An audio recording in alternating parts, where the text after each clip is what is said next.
And hello, everyone, and welcome to another edition of Perspectives. I'm Daren Jaime. Coming up tonight on Perspectives, we try to make sense of what is actually going on in Albany. We know that the Senate is at a stalemate. Governor Patterson involved and engulfed in the latest of red tape and politics in our state's capital. As we know, the Senate is divided between House Republicans and House Democrats. We know there's an equal amount of both sides, and now we've brought an equal amount of support here to try to wade through some of this stuff. Joining us in the studio will be a special panel today.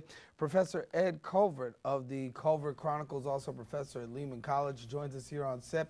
Also, we're pleased to be joined by Anthony Rivieccio of the Northwest Bronx Liberty Democratic Club and Richard Soto, who is the president of the Rising Voices Coalition. And gentlemen, we thank you all for coming and sharing with us today as we continue to talk about what is going on in Albany. I guess I want to start off first, and Anthony, I'll go to you in the middle. When you think about what's happening right now in Albany, we know that the legislature seems to be deadlocked, both Senates, Republicans and Democrats in the House, but yet and still no work being done. Absolutely. As I was telling one of my colleagues just a little while ago, I don't know if you're aware of it, but at midnight tonight, there are going to be several educators that are going to be at the old Board of Education, the Tweed Courthouse, because they expect mayoral control to expire tonight. And that's just, whether you believe in mayoral control or not, my concern is that you have a number of laws that are going to either expire or not yet to be implemented, and it's going to have a tremendous effect on our city and state. Professor Culvert, as we talked with you before, we talked about the impact of what's going on, particularly in Albany. Anthony really gave us leeway into it. Bills that are set to expire tonight, Tuesday, June 30th, 2009, at midnight tonight. Mayoral control of public schools. Also, a half percentage point increase of the city sales tax that would provide $60 million, according to Democrats, $7.2 billion in federal stimulus funds for the state. When you look at these bills and others that remain on the line, and the fact that there is no set agreement yet, what do you say? I'm very much concerned about what's going on. It seems as if they are more concerned with their own political aspirations and future than they are of the welfare of the people of the state of New York. We also have to consider that the governor made a very bold step in asserting himself and calling the state senate into special session. It was recorded that he is within his rights as the governor of the state of New York to call a special session of the senators in Albany. Mm-hmm. We hear Governor Patterson making this comment, and this is actually a public comment that he made. Once again, the do-nothing Senate has exceeded our greatest fears and contempt. Governor David Patterson. Mr. Soto, do you agree with the governor's comments? Well, I agree somewhat with the governor's comments, but understand this.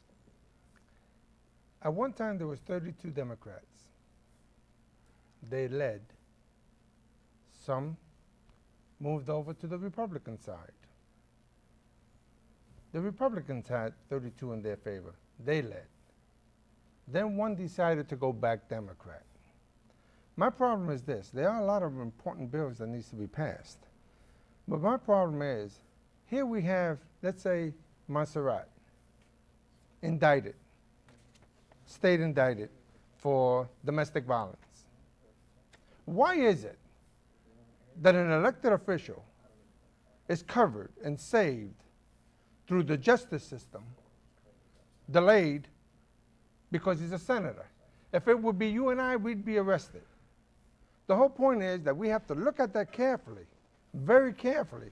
These politicians should not be protected because they need, or their vital votes are important up there in Albany.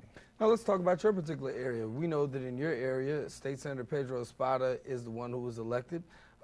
You actually ran for the same seat that the senator ran for, but yet and still you say that you agree with the senator with the fact that he was able to turn Republican and basically shift the House and bring us to where we are today.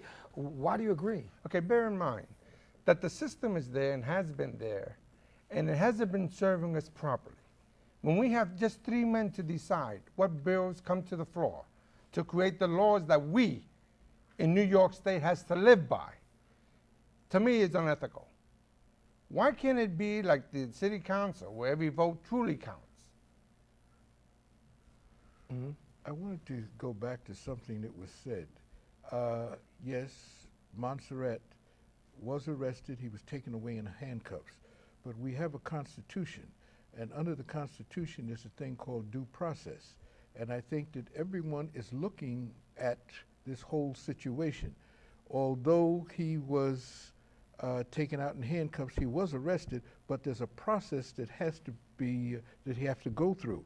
And I think that it would be premature to say that this process has not been served if he is not, as any other citizen of the state of New York, been allowed due process under the laws of this state, or this country, really. I can understand what the professor's saying, but this is an elected senator, and he should be held to a higher standard. You know, but once He's a again, citizen I first, think though. I think the question that's being asked here is, okay, let's say that he is held to a higher standard, but is he held to a more different standard than anybody else? Because anybody that goes through the court system knows that going through the court system is a long and a lengthy process. So the question is what more can we ask for legally in regards to the senator, given the fact that he has been arrested, he's getting ready, he will have his day in court. All we can hopefully do is wait. Am I right? Anthony, let me get you first of all, Anthony, then I'll come back. you may be correct, but I would say remove him from office. Okay. Okay? If indeed he's acquitted, reinstate him. But to protect him because they need his votes in the Senate, that's a no-no. Okay, And let's it talk should about not this. be condoned. Innocent until proven guilty, yes or no? Absolutely.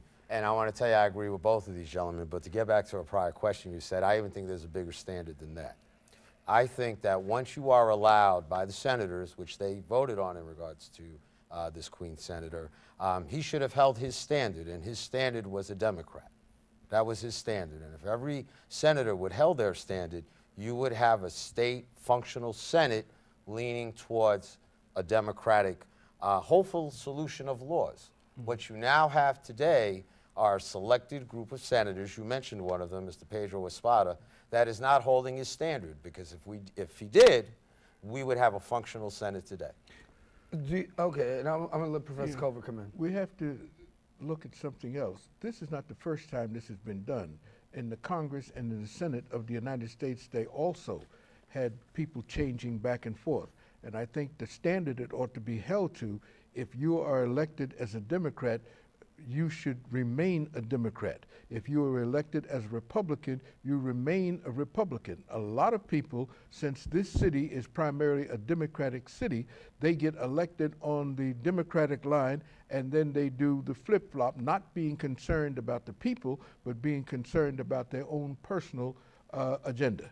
Now, Mr. Soto, I know that you disagree with this particular perspective, but I want you to ask the question publicly. You support Senator Espada's decision to turn Republican.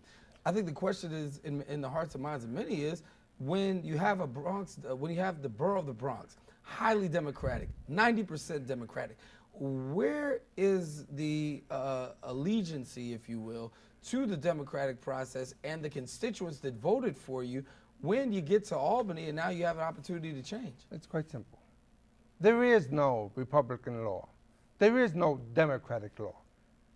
It's the people's law. That's number one. Number two, when Pedro Espada became senator, he shook a powerful tree. It isn't business as usual. And we have to understand that. Unfortunately, yes, the state is in chaos. There are no laws being passed. It needs changing. But it needs changing from way back then. I think he's doing a wonderful job, and bear in mind, he's elected to serve the people of his district. And if he's wheeling and dealing up in the higher level to bring more benefits, more opportunities to his district, then he's doing the job. Every senator elected is supposed to represent not only the state, but primarily the district where he comes from. But the Republicans didn't vote him in office. The Democrats, the Democratic public did. It wasn't a Republican base in the borough of the Bronx that voted him into office. Quite true. It was a Democratic base. So where's the allegiance to your Democratic base here in the borough of the Bronx? By bringing benefits to his community, by bringing benefits to his constituency, Mind you, Pedro Espada is still a Democrat.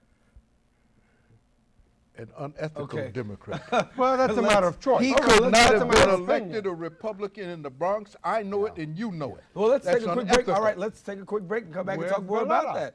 We'll come back and talk more about that in just a second. Watch the Perspectives. Things are just getting ready to heat up. Stay with us.